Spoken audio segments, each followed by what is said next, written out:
Welcome to my channel. ఇప్పుడు వచ్చి మనం Gujarat Titans versus Punjab Kings match review చూద్దాం. ఈ మ్యాచ్లో స్టార్టింగ్ గుజరాత్ టైటన్స్ బ్యాటింగ్ తీసుకుంది. స్టార్టింగ్ సాహా వచ్చేసి తొందర అవుట్ అయ్యాడు. నెక్స్ట్ శుభ్మన్ గిల్ బ్యాటింగ్ బాగా చేశాడు. లాస్ట్ వరకు నాట్ అవుట్ ఉన్నాడు. 89 రన్స్ కొట్టాడు. 4 6s 6 4s తోటి. నెక్స్ట్ విలియమ్సన్ 26 అవుట్ అయ్యాడు. సాయి సుదర్శన్ కొంచెం గిల్కి పార్ట్నర్షిప్ ఇచ్చాడు 33 రన్స్ తోటి.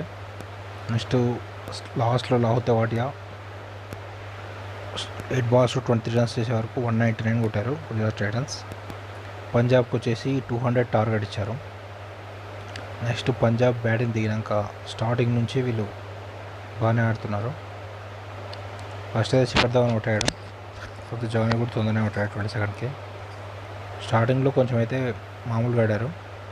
ప్రభ్సిమన్ సింగ్ తను వచ్చేసి 35-24 balls కొట్టాడు.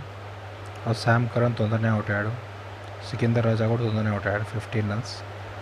లాస్ట్కు బాగా కొట్టారు వీళ్ళు. శశాంక్ సింగ్ లాస్ట్ వరకు బాగా ఆడాడు. 61 runs ఆఫ్ 29 balls. తను 4 6s అండ్ 6 4s కొట్టాడు శశాంక్ సింగ్. జితేష్ శర్మ 16. అశుతోష్ శర్మ కూడా బాగా ఆడాడు. 17 balls 31 runs కొట్టాడు. వీళ్ళిద్దరు పార్ట్నర్షిప్ తోటి పంజాబ్ కింగ్స్ లాస్ట్ ఫైనల్ వరకు గెలిచింది 200 runs. Ashutosh Sharma Shashank Singh final wicket దగ్గర పార్ట్నర్షిప్ బాగుంటుంది. 19.5 ఓవర్స్ని పంజాబ్ కింగ్స్ గెలిచేసింది మ్యాచ్. ఇక్కడ వికెట్స్ వచ్చేసి నూర్ అహ్మద్ 3 wickets తీశాడు.